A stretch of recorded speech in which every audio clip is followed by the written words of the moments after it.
नान्तोऽस्ति मम दिव्यानां विभूतीनां परन्तप एष तु द्वेष्यतः प्रोक्तः विभूतिर्विस्तरो मया।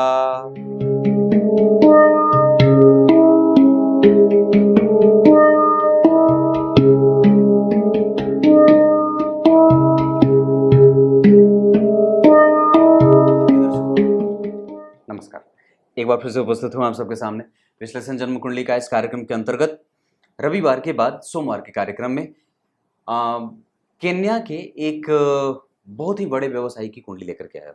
ये वहां पे रहते हैं, ये गुजरात के दीसा जगह है कोई DEES है और 1984 इनका डेट ऑफ बर्थ है।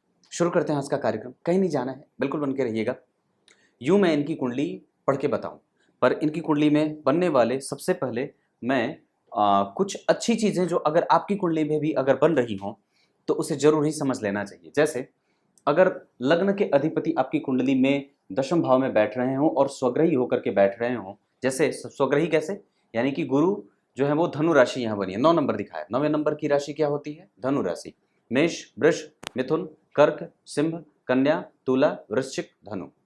9वें नंबर की राशि धनु राशि, उसके अधिपति प्रत्येक राशि के एक अधिपति होते हैं और वो आपकी कुंडली में वहीं बैठे। तो इसका मतलब है कि लग्न के अधिपति थे और अपने ही राशि के बैठ गए। इसका मतलब है कि लग्न भी बलवान और दशम भाव भी बलवान। तो ये दोनों ही स्थितियां बहुत अच्छी हो गई। इसका मतलब एक चीज जो बहुत ही आसानी से और सरलता से सामने से आ रही है कि व्यक्ति का करियर कभी भी डिप्रेसिव नहीं है। इस चीज को लेकर के आप इसकी पुष्टि कैसे करें? तो इस भाव को जब आपने यहां देखा तो अब इसी भाव को आप नवांश में देख लीजिए। तो नवांश में बुध जैसे ग्रह की दृष्टि बनी है, राशि बनी है। यहाँ पे भी गुरु ही लग्नेश बनते हैं, यहाँ पे भी गुरु ही लग्नेश बनते हैं और शनि और सूर्य जैसे दो मजबूत ग्रहों की दृष्टि जन्म कुंडली के चतुर्थ भाव में बैठ करके दशम भाव पे, जहाँ गुरु चंद्रमा इस भाव को यहाँ भी बलवान बना रहे हैं। अब दशमांश कुंडली में आइए तो यहाँ के अधिपति जो है वो विदेश भाव में जाकर के नीच के हुए हैं और जिनका नीच भंग मंगल ने करा है। आरंभ में हो सकता है थोड़ी दिक्कत हो क्योंकि नीच के हैं, लेकिन मंगल के यहाँ बैठने के कारण साहस लगानी होगी और लगाया भी है व्यक्ति। उच्च के राहु बैठे हैं, बुध यहाँ पंचम भाव 5 नंबर की राशि में बैठ करके यश, कीर्ति, मान, सम्मान और जो व्यक्ति काम करना चाहता है, चाहे वो तकनीक के माध्यम में हो या कोई भी काम, किसी भी, पहले तो ये देखना होगा कि व्यक्ति का करियर रहने वाला कैसा है। तो यहाँ से ये जो स्थिति बन रही है वो बड़ी ही अच्छी बन रही है और निस्संदेह एक अच्छी बात ये हो रही है कि सूर्य यहाँ मित्र की राशि में और शुक्र यहाँ मित्र की राशि में, दोनों ही ग्रह इसको एक पॉजिटिव फील दे रहे हैं इस भाव को। उस शनि के ऊपर आप देखें तो किसी भी शुभ ग्रह का कोई प्रभाव तो नहीं है, लेकिन धन भाव में यहाँ भी गुरु और चंद्रमा का एक साथ बैठना जातक को कई तरीके से लाभ दे सकता है। चंद्रमा जो है वो पराक्रम के अधिपति हैं, उच्च की राशि को भोग करके तुरंत ही निकले हैं। यहाँ पे लग्नेश दशम में, यहाँ पे भी लग्नेश दशम में, यहाँ पे भी चंद्रमा गुरु का संबंध, यहाँ पे भी चंद्रमा गुरु का संबंध और यहाँ पे भी चंद्रमा गुरु निकटस्थ ही होकर के बैठे हैं। ये पहली बात है जो आपके करियर को फील देती है कि नहीं मैं ठीक हूं। जैसे होता है ना कि करियर में आपको ये पहचानना है कि मेरा दशम स्थान कैसा है, तो आपको ये शर्त देख लेनी चाहिए। ये पहली बात है। दूसरे नंबर पे जब हम बात करते हैं कि कोई भी भाव जब हमारी कुंडली का वो कैसा रहने वाला है, तो आपको सबसे पहले अपनी कुंडली के चंद्रमा पे जाना होगा और आपकी कुंडली में चंद्रमा अगर ठीक रहेंगे तो मैंने जितनी भी जब बातें बताई यहाँ पे वो वस्तुतः ठीक रहेंगे। मैं यहाँ पे इनको ये बात कहना चाहता हूँ कि आपकी कुंडली में चंद्रमा जो है वो अगर, जैसे मान लीजिए आप कोई भी व्यक्ति है, जैसे जिसकी कुंडली हो, चाहे जो भी हो, अगर उनकी कुंडली में चंद्रमा बड़े अच्छे बन रहे हों तो चाहे जितने भी राजयोग बनेंगे वो सब के सब एक्टिवेट रहेंगे और वो हमेशा ही आपके लिए रास्ता बनाते रहेंगे। तो इनकी कुंडली में चाहे जितने भी राजयोग बन रहे हों, चाहे लग्न कुंडली में चाहे नवांश कुंडली में, कई बार लोग ये पूछते हैं पंडित जी दृष्टियां जो है वो बाकी के अन्य चार्ट में बनती हैं? मैंने कहा बिल्कुल हाँ बनती हैं। कई बार लोग ये पूछते हैं पंडित जी जो है वो राजयोग क्या नवांश कुंडली में बनते हैं? हाँ बिल्कुल बनते हैं। वहाँ भी परिवर्तन योग बनते हैं, वहाँ भी विपरीत स्थितियाँ बनती हैं, वहाँ भी राजयोगों का निर्माण होता है, वहाँ भी ग्रह जो है वो बड़े ही बलवान हो जाते हैं। तो ये स्थिति बनती है। तो यहाँ पे इनका जन्म वैशाख और ज्येष्ठ माह में जन्मा है।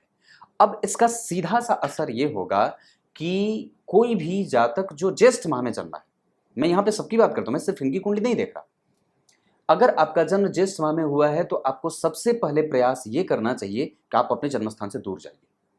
ये पहली बात।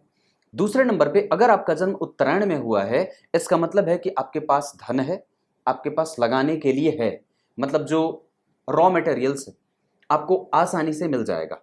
आपके पास आपकी बुद्धि, जो हमारे जीवन में रॉ मटेरियल के तौर पे हम इस्तेमाल करते हैं, अपनी बुद्धि का इस्तेमाल करते हैं।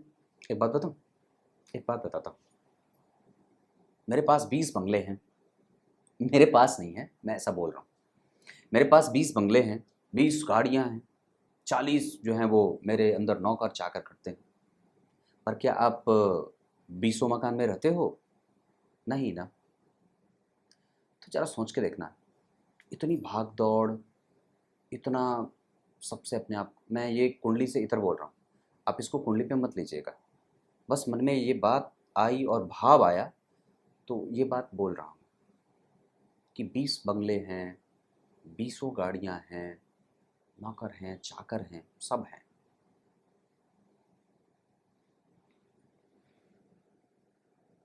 किसी काम के नहीं, किसी काम के नहीं, किसी काम के नहीं। मरने के बाद वही 3.5 हाथ और 2.5 हाथ का खेल रह जाता है।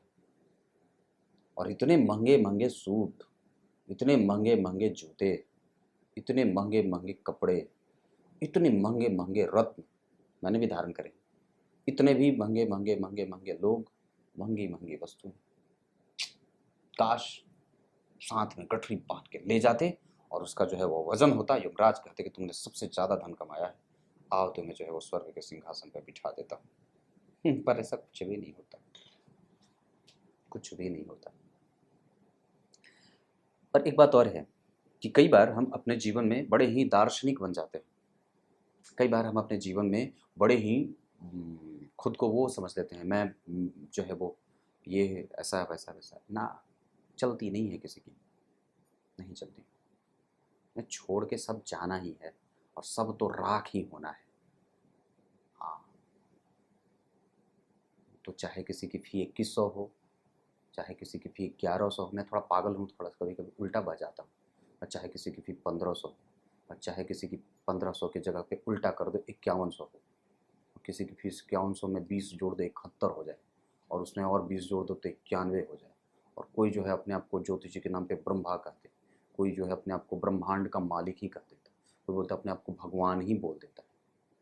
सब राख हो जाना है, सब राख ही हो जाना है। राख देखा है, भस्म, वो किसको चढ़ता है? वो भोले बाबा को चढ़ता है। और वो किसकी राख होती है? वो उसके ही द्वारा पैदा की हुई संतति की होती है। तो सोच के देखो, भगवान और राख, और वो भी किसके? उसके ही संतान है कि नहीं बात? भगवान, राख, और वो भी किसके? उसके ही संतान। और भूमि किसकी? उसी के। और जलाया किसने? उसी के पुत्र ने, उसी की संतति ने। और जल कौन रहा है? उसी की संतति। और मृत्यु की का कारण किसने बनाया? उसी की, वही खुद बनाया। मेरा बेटा ये नकुल पाराशर किस दिन मरेगा? इतने वर्ष, इतने दिन, इतने पल पल पल पल, खत्म कहानी, लाओ सिग्नेचर कर दी, बात खत्म, लो खत्म। और फिर ये YouTube के वीडियो, ये पूरी दुनिया का ताम झाम, ये सारी चीजें खत्म। तो मेरे कहने का मतलब है कि हाँ, अब थोड़ा लाइन पे आता हूं। दरअसल यहाँ पे शनि मंगल बैठे हैं भगवान, ये उच्च की आयु तो दे रहे हैं, पर दरअसल यहाँ पे ये इशारा कर रहे हैं कि दान की प्रवृत्ति इसमें आपकी सहायता कर सकती है। दान दीजिए जितना ज्यादा, दानम दुर्गति नाशनम, दान ही दुर्गतियों का नाश करता है। और इतने जो प्रकरण चले हैं ना, ये इतने जो चक्र चले हैं, ऊंचे बढ़िया बढ़िया जो है वो सब उनसे काट पीट करके अपनी आवश्यकता की पूर्ति के बराबर रख के अपने जरूरत के हिसाब से धन का संचयन करने के बाद, ये नहीं सोच के कि मेरी आने वाली पीढ़ियां खाएंगी ना। अगर पीढ़ियों के लिए बचाना चाहते हैं तो जल बचा सकते हैं, वायु स्वच्छ दे सकते हैं, मिट्टी जो है वो बचा सकते हैं, पर यहां से आप कई बार बहुत ज्यादा बचाने के भाव में मत चले जाइएगा, क्योंकि यहां पे बुध बैठा है, वो लालच पैदा कर देगा। यहाँ के अधिपति इसको देख रहे हैं, ये धन व्यक्ति को बड़ा आकृष्ट करेगा, अतिरेक और बहुत ज्यादा उच्चस्थ ले जाने के चक्कर में डाल देगा। लालची नहीं बनना है। उम्र बड़ी लंबी है आपकी, क्योंकि शनि उच्च के बैठे हैं, मंगल के साथ बैठे हैं, तो कई बार एक ऐसी बीमारी हो जाए व्यक्ति को जो डॉक्टर कह दे कि ये भी नहीं खाना है, खीरा ककड़ी खा के जियो। हाँ, तो ऐसी स्थिति आपकी कुंडली में लगी है। वैसे आपकी कुंडली में चंद्रमा बड़ा अच्छा है, तो मैं इतनी बात जरूर कहता हूं कि चंद्रमा अच्छे हैं तो आपकी कुंडली में धन की समस्या नहीं है। मतलब आप अच्छा कमा लेंगे और अच्छे से आपका जीवन चला जाएगा। सोमवार को जन्मे हैं, आपकी वाणी संतुष्ट करने वाली है और कभी भी किसी को उद्वेलित नहीं करेगी। आप संतुलन बना करके और बहुत ही श्रेष्ठतम तरीके से जीवन को जीना चाहते हैं। कोई जल्दबाजी नहीं है आपके पास, आप बिल्कुल ही संतुलित हैं और बहुत ही बेहतर। धनिष्ठा नक्षत्र कृष्ण पक्ष में जन्मे होने से संतान का लाभ मिल जाता है। कृष्ण पक्ष के सप्तमी तिथि चंद्रमा शुभ ग्रह, मतलब धन है। धनिष्ठा नक्षत्र ऊर्जावान और व्यक्ति को प्रकृति और प्राकृतिक दृश्यों के पीछे भागने वाला बना देते हैं। कई बार व्यक्ति सुकून में रह करके ऊब जाता है और वापस काम को भागता है। भवकरण ऐन्द्र योग में जन्मे होने से भौतिकीय संसार उसको आकृष्ट करती है। वैश्य वर्ण और राक्षस गण के होने के कारण व्यक्ति भविष्य में होने वाली घटनाओं को समझना, जानना और उसको सूंघना चाहता है, उसको सूंघना चाहता है। ये इनकी कुंडली में पंचांग, थोड़ी सी बात मैंने बताई। और यहां पे ये एक चीज मैंने चैप्टर क्लियर करा कि व्यक्ति का कर्म क्षेत्र कैसा है। अब व्यक्ति की कुंडली पे धन क्षेत्र पे आते हैं। चंद्रमा तो सबसे पहले अच्छे थे, इसका मतलब है कि मेरी कुंडली अच्छी संतुष्ट पुष्ट बन रही है। अब यहाँ पे चंद्रमा जो है वो धन भाव से केंद्र में बैठे हैं, ये अच्छी बात है। और इस भाव के अधिपति मंगल की दृष्टि है, ये भी अच्छी बात है। इस भाव के कारक गुरु की इस भाव पे दृष्टि है। इस भाव पे बैठे हैं कौन? सप्तम और चतुर्थ के अधिपति। अब चतुर्थ और सप्तम के अधिपति जन्म कुंडली में द्वितीय में बैठेंगे, मंगल उसको देख रहे हैं। इसका मतलब है कि व्यक्ति अपने ही भुजाओं के बल पे, अपने ही दिमाग के इस्तेमाल पे, अपने ही रोजगार के बल पे समस्त धन का मालिक बनेगा, जिसमें माता का सहयोग ज्यादा रहेगा और साथ ही साथ उनके सपोर्ट में उनकी पत्नी भी रहेंगी, क्योंकि सप्तम भाव है और वस्तुतः माता भाव। तो दोनों का सुख मिला और साथ ही साथ व्यक्ति कभी भी गुरु का जो प्रभाव है वो जन्म कुंडली में सप्तम भाव पे है, तो माता का सुख, गुरु का प्रभाव यहाँ भी माता के सुख पे, मेंटल पीस बड़ी अच्छी। और शनि मंगल का प्रभाव माता भाव और सप्तम भाव के अधिपति, यानी कि उनसे कभी कभी दूरी भी बन सकती है, कभी कभी उनसे दूरी भी बनेगी। ये दूरी जो होगी वो दूरी वाली होगी, मानसिक दूरी वाली बात नहीं होगी, वहां पे विचारों में मतभेद नहीं होंगे, वहां पे दूरी वाली दूरी होगी जो हो सकता है व्यक्ति को दूर ले जाकर के स्थापित करे। क्लियर है? शनि मंगल का प्रभाव जन्म कुंडली के अष्टम भाव में, वस्तुतः तो इस पे किसी भी ग्रंथ ने बहुत सारे अच्छी बातें नहीं लिखी हुई है, पर यहाँ पे शनि उच्च के हैं और दोनों ही ग्रह वक्री होकर के, मंगल 23 डिग्री के और शनि 18 डिग्री के। अब इस भेद को समझते हैं। मंगल शिफ्ट करेंगे यहां और नहीं, शनि जो है वो शिफ्ट करेंगे यहां, मंगल यहीं बैठे रहेंगे। इसका मतलब है कि व्यक्ति अगर परमानेंट सेटल भी होना चाहता है तो एक बार विचार कर सकता है। लेकिन अगर वही जो स्थिति शनि की है वो स्वाति नक्षत्र में बैठे हैं और राहु जो हैं वो जन्म कुंडली में तृतीय भाव में उच्च के होकर के बैठे हैं, जो व्यक्ति के कम्युनिकेशन को बहुत ही ज्यादा स्ट्रांग बना रहे हैं। व्यक्ति के जैसे होता है ना लेबोरियस, जिसको बनाना बहुत ज्यादा, मतलब परिस्थिति से तालमेल बना करके उसको तोड़ करके अपने हिसाब से इस्तेमाल करने वाला, साहस, बल, पराक्रम, तेज, सौंदर्य और धैर्य, ये सब व्यक्ति के पास होगा।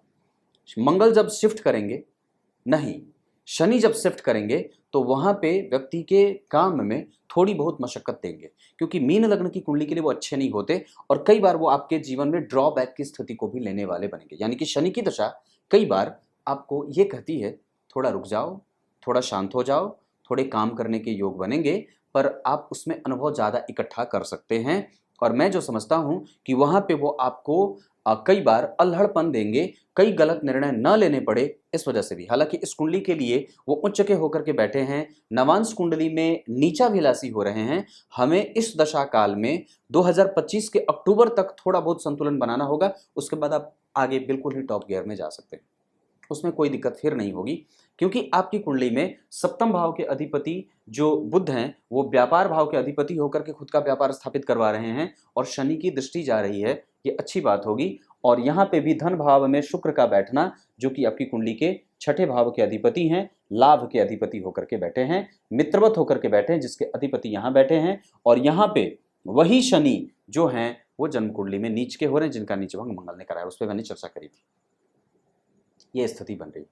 मुझे परिणाम क्या मिला? मुझे परिणाम ये मिला कि व्यक्ति को शनि की दशा में उग्रता से, जल्दबाजीपन से और बिना अनुभवों का इस्तेमाल किए कोई भी काम नहीं करना चाहिए। आपकी कुंडली में आपके व्यापार के लिए ये गुरु के पास शनि की दृष्टि आएगी जो व्यक्ति को बाहर से धन इकट्ठा करवा सकती है। वहीं शनि का जो प्रभाव होगा द्वितीय भाव पे नीच की दृष्टि पड़ेगी, जिसके कारण व्यक्ति के वाणी का प्रभाव थोड़ा कमजोर हो सकता है। वहीं शनि की दृष्टि जो पंचम भाव पे पड़ेगी, 10वीं दृष्टि, इसका मतलब है कि वहां पे भी आपको यश, कीर्ति, मान, सम्मान आदि में थोड़ी बहुत दिक्कत वाले भाव में जाने की स्थिति बन रही है। हालांकि जो चंद्रमा की स्थिति है वो अगर इस भाव पे चंद्रमा की और इस भाव पे शनि की दृष्टि पड़ेगी, इस भाव से चतुर्थ भाव में बुध का प्रभाव है, इस भाव के अधिपति इसको देख ले रहे हैं, तो जितनी भी यहाँ पे निगेटिविटी शनि के दृष्टि के पड़ने वाले हैं, जितनी भी आएगी उसमें चंद्रमा की दृष्टि से ये चीजें फिर से ऑटो अपडेट हो जाएंगी, मतलब वो ठीक हो जाएंगी। कहने का मतलब है, मतलब जो चीजें मिलनी चाहिए, यश, कुल का, सम्मान का प्रभाव विकसित करना, अपने बल पे अपनी सारी चीजें इकट्ठा करने का दौर, ये सब आपकी कुंडली में बन रहा है। और मैं समझता हूं कि ये कहीं से भी कमजोर नहीं है। पंचम भाव के अधिपति ने पंचम भाव को देखा है और वो आपकी कुंडली में अच्छे बने हैं, इसका मतलब है कि वो ठीक है। चंद्रमा आपकी कुंडली में बेहतर बने हैं और इसका लाभ आपको हमेशा ही मिलता रहेगा और इसका प्रभाव आपको हमेशा आपके लिए लाभदायक रहेगा। शनि का प्रभाव आपकी कुंडली में दृष्टि के हिसाब से थोड़े थोड़े कमजोर जरूर होंगे, इस वजह से शनि की दशा में हमें विशेष रत्नों की आवश्यकता पड़ेगी जो उस समय देखी जाएगी। या उस समय भी आप अगर चाहें तो 2022 के 10वें महीने, इसी वर्ष से ये दशा चूंकि आरंभ हो रही है, तो 2022 के 10वें महीने से अगर चाहें तो आप कोई भी ऐसे सेक्टर में पैसे लगा सकते हैं जैसे जो जमीन के अंदर से काम किए जाते हो, या टेक्नोलॉजी के क्षेत्र में, या फिर तरंगों के क्षेत्र में, इंटरनेट के क्षेत्र में, वर्ल्ड वाइड बेस पे जो कंपनी काम करती हो उससे शेयर खरीदना और उस पे काम करने का योग आपकी कुंडली में बनेगा और निसंदेह ये धनवान बनाएगा भी। थोड़ी बहुत मशक्कत वो अपना उनका एक नेचर होता है, इस वजह से वो देंगे। धन भाव आपकी कुंडली में बुध बैठे हैं, ये ठीक है, खराब नहीं है, और वहां वो 12 डिग्री के बैठे हैं, वहां भी स्थिति कमजोर नहीं है, अवस्था उनकी ठीक होगी, वो अपना प्रभाव 50% तक आपके पक्ष में देंगे। अश्विनी नक्षत्र में बैठे हैं, बुद्धिमता, तार्किकता और बुद्धिशाली, ज्ञान से संपन्न, अनुभव का मालिक, धन को सही तरीके से और सुनियोजित ढंग से खर्च करने का प्रभाव देंगे। लाभ भाव के अधिपति जो है वो शनि उच्च के होकर के बैठे हैं, 12वें भाव के अधिपति भी होते हैं। विपरीत परिस्थिति के निर्माण के बाद वो व्यक्ति को अंतिम समय में इतना ज्यादा दे देंगे कि व्यक्ति अलबला भी जाए। अब आइए मैं आपको इनकी कुंडली में धन भाव पे मैंने चर्चा करी, करियर पे चर्चा करी, एक बात और भी है। एकादशवें भाव में चंद्रमा अगर शुभग्रह होकर के बैठेंगे और उनके ठीक पीछे अगर गुरु बैठेंगे तो ये हालांकि षडाष्टक का दोष लगेगा, 12वें बैठे हैं, लेकिन उस चीज की कमजोरी की जो क्षतिपूर्ति है वो मंगल की दृष्टिपात कर लेने से हो जाएगी। मंगल की उच्च दृष्टि देखिए चंद्रमा पे जा रही है। हाँ, और ये कुंडली मीन लग्न की है जिसमें पंचम भाव के अधिपति यानी कि पंचम भाव और पंचमेश अगर मंगल से केंद्र में हो रहे हैं, जैसे चंद्रमा इस भाव के अधिपति होकर के इसको देखे और मंगल जो है वो यहाँ पे नीच की राशि है, मंगल के नीच की राशि पे शनि की दृष्टि पड़ गई और चंद्रमा इस भाव के अधिपति होकर देखे और मंगल की उच्च दृष्टि यहाँ पड़ रही है। इसका मतलब ये होता है कि चंद्रमा के पास जो निगेटिविटी आ रही थी गुरु के 12वें जाने के कारण, उसकी भरपाई कहाँ से हो रही है। हम कई बार होता है कि एक बार में जब जैसे देख लिया कि ये ग्रह कमजोर हो गया तो फिर हम उसको ये नहीं देख सकते, या कई बार हम नहीं देखते हैं कि नहीं उसको जो है वो वापस कोई बल मिला कि नहीं। तो जो कमजोरी गुरु से चंद्रमा के 12वें या द्वितीय भाव में जाने से हो रही है वो षडाष्टक का दोष लगाते हैं, पर वस्तुतः वो एक बहुत अच्छी बात है कि वो द्वितीय भी तो बैठे हैं, द्वितीय भी तो बैठे हैं और उसके बाद उस भाव पे जहां पे चंद्रमा बैठे हैं उस भाव पे मंगल की उच्च दृष्टि पड़ रही है, तो ये एक अच्छी बात होगी। इसका मतलब ये बनता है कि निसंदेह जो है वो इस चंद्रमा के पास अतिरिक्त बल होगा। हाँ, कमजोरी कहां हो सकती है, इस चंद्रमा से चतुर्थस्थ बुध बैठे हैं, तो ये जो चंद्रमा और बुध का एक साथ बैठना हो रहा है वो एक दूसरे से केंद्र में जो गए हैं, एक दूसरे से चौथे गिनने पे जा रहे हैं, ये डिसीजन मेकिंग कैपेसिटी को और व्यक्ति के कई बार गलत और सही के चुनाव को कमजोर कर देते हैं। हालांकि जो चंद्रमा और बुध एक दूसरे से केंद्र में जा करके एक कमजोरीपन का जो है वो दर्शन करा रहे हैं, उसकी भी क्षतिपूर्ति गुरु के देख लेने से हो जा रही है। लेकिन वो क्षतिपूर्ति सामान्य चीजों में नहीं होंगी, वो क्षतिपूर्ति सिर्फ धर्म के मामले में होगी, क्योंकि गुरु की दृष्टि होगी और वस्तुतः व्यक्ति के करियर के मामले में होगी। वहां पे व्यक्ति के करियर में दिमाग बहुत पैनी दृष्टि से चलता है और धार तेज होती है। पर बाकी की चीजों पे, जैसे खरीदारी करनी हो, कोई सामान खरीदना हो, कोई भी व्यवसाय से इतर जाकर के कोई निर्णय लेना हो, तब व्यक्ति के दिमाग में जैसे ऐसा चलता है जैसे बाउंस बैक हुआ है, या फिर ऐसा लगता है जैसे बिल्कुल ही पजल्ड हो गया है, कोई निर्णय सामने से आ ही नहीं रहा है। ये बात व्यक्ति के जीवन में बनी रहेगी, या अगर ऐसा होता होगा तो उसके पीछे यही कारण है। अगर आप धार्मिक हैं, अगर आपके पास तर्क में धर्म आता है, अगर आपके तर्क में विद्या और बुद्धि आती है, अगर आपके तर्क में सभ्यता और संस्कृति के भाव झलकते हैं, अगर आपके तर्क में बड़ों और बूढ़ों का आशीर्वाद झलकता है, अगर आपके तर्क में बड़े और बूढ़ों की सुगंध झलकती है, तो निस्संदेह ये बुद्ध के गुरु के ऊपर दृष्टि से होता है। अगर डिसीजन मेकिंग कैपेसिटी कमजोर हो रही है, अगर आप कहीं ना कहीं निर्णय लेने में अपने आप को कमजोर महसूस कर रहे हैं, तो उसके पीछे का तर्क ये होता है कि चंद्रमा के ऊपर मंगल का प्रभाव है, जिससे वो निर्णय लेने में जल्दबाजी करना चाहते हैं, क्योंकि स्वभाव तो चंद्रमा ही है और अष्टम भाव स्वभाव का होता है। तो वहां पे दो दो क्रूर ग्रह या पापक ग्रह की दृष्टि जब या बैठने की स्थिति होगी, तो व्यक्ति प्रैक्टिकल होगा और वो चंद्रमा से प्रभावित होंगे। चंद्रमा जो है वो प्रभावित होंगे शनि और मंगल से, क्योंकि उनके केंद्र में दो दो पापक ग्रह बैठे हैं। इस कारण से कई बार व्यक्ति को घर का प्यार नहीं मिलता, माता पिता का प्रेम दूर होकर के झेलना पड़ता है, या जा करके जो है वो मिलती है चीजें, या कई बार व्यक्ति को अपने जन्म स्थान से दूर जाकर के वो चीजें मिलती है। पर वस्तुतः व्यक्ति के पास साहस है, बल है, ढाढ़स है और चीजों को समझने का नायाब और नमूना तरीका है। ये दोनों चीजें मिल रही हैं। तो ये लाभ था, ये धन था, और ये रिकॉग्निशन। पंचम भाव पे अगर चंद्रमा की दृष्टि है तो निस्संदेह वो प्रेम, वो दाम्पत्य, ये सुख, ये संतान, ये सब देने वाले हैं, क्योंकि चतुर्थ भाव या पंचम भाव से बुध का प्रभाव रह रहा है और उस पे केतु की नवी दृष्टि भी जा रही है। इसका मतलब है कि व्यक्ति के जीवन में अनुभव के साथ साथ धर्म है, उसके साथ उसका कर्म जुड़ा है और उसके साथ उसके पूर्वजों का आशीर्वाद भी जुड़ा है।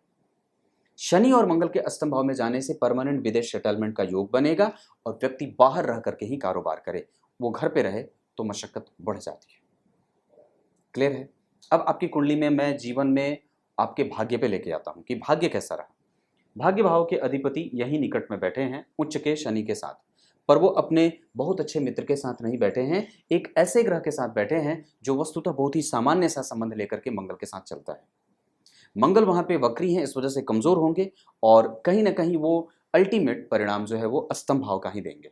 आप जब इसी चीज को चलित कुंडली में देखना चाहें तो चलित कुंडली में जो स्थिति बनेगी उसके आधार पर कोई भी ग्रह आपकी कुंडली में बदला बदला नहीं है, सारे के सारे वैसे बैठे हैं। शुक्र जो है वो बदल करके धन भाव में जा रहे हैं और गुरु जो है वहीं बैठे, शनि मंगल वहीं बैठे, केतु वहीं बैठे, राहु वहीं बैठे, बस खाली शुक्र का प्रभाव बढ़ रहा है। अब इसको समझते हैं कि ये बदला कैसे है। शुक्र की जो डिग्री बनी है वो बनी है 0 डिग्री की, जो कई बार आप जब धन भाव को देखते हैं या पराक्रम भाव को देखते हैं तो यहाँ पे जो स्थिति बन रही है वो बदलना शुरू करती है। मतलब वस्तुतः शुक्र जो है वो 0 डिग्री के हैं, यानी कि इनका आरंभ यहाँ से ही हुआ था। तो इस कारण से वो इनिशियलाइजेशन जो होगा वो ग्रह का वो द्वितीय भाव से ही होगा। तो अब जरा विचार करिए, तो कहीं ना कहीं शुक्र का प्रभाव जब धन भाव पे असर करेगा, इसका मतलब है कि जातक की कुंडली में एक ऐसा भाव जो सबसे ज्यादा प्रभावित हो रहा है वो कौन सा हो रहा है? जन्म कुंडली का धन भाव। क्योंकि आपकी कुंडली में जब शुक्र, सूर्य और राहु का प्रभाव भाग्य भाव पे पड़े तो 3 ग्रह यहां और 1 ग्रह यहां, 4 ग्रह यहां पे प्रभावित हो रहे हैं, डाल रहे हैं दृष्टि। और ठीक उसी तरीके से शुक्र भी यहां शिफ्ट करेंगे और 2 ग्रह यहां से, तो 2 ग्रह यहां से इस भाव को देख रहे हैं और 1 ग्रह यहां बैठेगा और गुरु की अलग से दृष्टि पड़ जाएगी और चंद्रमा उस भाव से केंद्र में हो जाएंगे। इसका मतलब है कि 2 यहां और 1 यहां, 3 और 1 बुध 4 और 1 गुरु 5, 5 ग्रहों का प्रभाव जन्म कुंडली के धन भाव पे पड़ेगा। इस वजह से भी कई बार व्यक्ति के आरंभिक एजुकेशन को बाधा से युक्त भी देखा जाता है। मशक्कतों के साथ जीवन के आरंभ बीतते हैं, जिस कारण से व्यक्ति को कई बार ये जिद हो जाती है, नहीं मुझे बड़ा बनना है, क्योंकि वस्तुतः जो थॉट का क्रिएशन होता है वो द्वितीय भाव से ही होता है। वहाँ पे गंभीर काम है, वहाँ पे भारी काम है, और वहाँ पे दिव्य अनुशासन का भाव है। वहाँ पे वाणी में गजब की आकर्षण शैली है और बहुत ही अद्भुत भाव है। धन भाव पे 5-5 ग्रहों का प्रभाव धन को कई बार कुटुंब जनों के सहयोग में लेके जाता है, कई तरह के संबंधों में डालने वाला होता है। धन को कई जगह वो अटका हुआ है, कई जगह पे लटका हुआ है, ऐसी स्थितियां भी बन रही हैं। आपकी कुंडली के हिसाब से शनि सबसे ज़्यादा अच्छे बनेंगे, चंद्रमा सबसे ज़्यादा अच्छे बनेंगे, और मंगल आपकी कुंडली में सबसे ज़्यादा अच्छे बनेंगे। मतलब मंगल, शनि और चंद्रमा, ये 3 ग्रह आपकी कुंडली में हमेशा ही अच्छे परिणाम देंगे। आने वाली है शनि की दशा, टॉप गियर में आगे बढ़ने की आवश्यकता है, बिल्कुल भी रुकने वाली नहीं है बात। ये रोकना चाहेंगे, आपके जीवन में रोड़े अटकाना चाहेंगे, क्योंकि वो 12वें के अधिपति हैं और विपरीत राजयोग बना रहे हैं। वस्तुतः वो अपने भाव से चतुर्थस्थ बैठे हैं, पापक ग्रह का अपने भाव से चतुर्थस्थ बैठना ठीक नहीं होता। लेकिन एक अच्छी बात और अद्भुत खबर ये है कि शुभ ग्रह की राशि में 2-2 पापक ग्रहों का बैठना उनके पापक प्रभावों को कमजोर करेगा, और शुभ लक्षण का व्यक्ति के थॉट, व्यक्ति के स्वभाव, व्यक्ति की वाणी, व्यक्ति का विचार, व्यक्ति का धन, व्यक्ति के पास गूढ़ से गूढ़ रहस्यमय चीजों को जानने का प्रभाव, ये सब जातक को विकसित करता हुआ देखेगा। और व्यक्ति को कई तरीके से, अब आप इसको गूढ़ और रहस्यमय न समझ करके ऐसे समझ लीजिए कि आपके पास कई सारे क्षेत्रों का ज्ञान होगा। बस अपनी भाषा में आप इसको ऐसे अपने आप को पकड़ के रख सकते हैं कि आपके पास इतनी शक्ति है कि आप स्पेनिश बोलना जान सकते हैं, आप विभिन्न देशों की संस्कृति और सभ्यता को समझने की कला विकसित कर सकते हैं, विभिन्न प्रकार के लोगों से आप अपने आप को कनेक्ट कर सकते हैं, कम्युनिकेशन आपका बेटर हो सकता है, गंभीरता के साथ सभी चीज को परखने की अद्भुत शैली आपके पास विकसित हो सकती है, चीजों पे रिसर्च करने का भाव आपका बहुत अच्छा हो सकता है, समझना बहुत अच्छा हो सकता है। मैं आपके लेवल पे आकर के समझा रहा हूं। तो ये आपकी कुंडली का भाग्य था, जो आपके पास ये सब चीजें आपके भाग्य में जुड़ने वाली बन रही हैं, और दरअसल आपके रिसर्च का भी क्षेत्र नया खुल जाता है। यानी कि भाग्य भाव पे केतु का बैठना, यहाँ पे वो बहुत अच्छे नहीं बैठे पर फिर भी ठीक बैठे हैं, वृश्चिक राशि में खराब नहीं होते, यानी कि वो अच्छे ही देंगे। शुक्र और सूर्य के प्रभाव से आकर के आप कंफ्यूज मत होइएगा, रेगुलरिटी बना करके रखने की आवश्यकता होगी। चंद्रमा से 5 में सूर्य का जाना कई बार थोड़ा अच्छा भी होता है, केंद्र में होते तो थोड़े गड़बड़ होते। तो ये स्थिति, गुरु की दृष्टि यहाँ पे धन के लिए अच्छी, गुरु की दृष्टि यहाँ के लिए सुख समृद्धि के लिए अच्छी है, पर दूर जा करके गुरु की दृष्टि यहाँ के लिए चीज़ों को ऑप्टिमिस्टिक तरीके से देखना, उसमें कुछ भी अच्छा ढूंढने का प्रयास करना। गलत चीज़ों को व्यक्ति सारस की तरह छोड़ देता है, पर अच्छाइयाँ ढूंढ लेता है। किसी में भी सबसे पहले अच्छी चीज़ें ढूंढता है, उसकी जो है वो पॉजिटिविटी उसके पास हमेशा बरकरार रहती है, और वो कभी भी किसी को धोखा नहीं देना चाहता, धर्म के मार्ग पर चल करके ही अपने जीवन के लक्ष्य को प्राप्त करना चाहता है। अब आपकी कुंडली में मैं नक्षत्रों पे बात करता हूँ। सूर्य आपकी कुंडली में कृतिका के हैं, बहुत अच्छे हैं, और वो ठीक बैठे हैं, 7 डिग्री के हैं, उनके पास और बल हो जाए जब आप सूर्य की आराधना करने लगे। चंद्रमा कमजोर हैं, डिग्री में 28 के हैं, और धनिष्ठा के बैठे हैं, साहस उनके पास है, मंगल उनको देख ले रहे हैं, ये अच्छी बात है।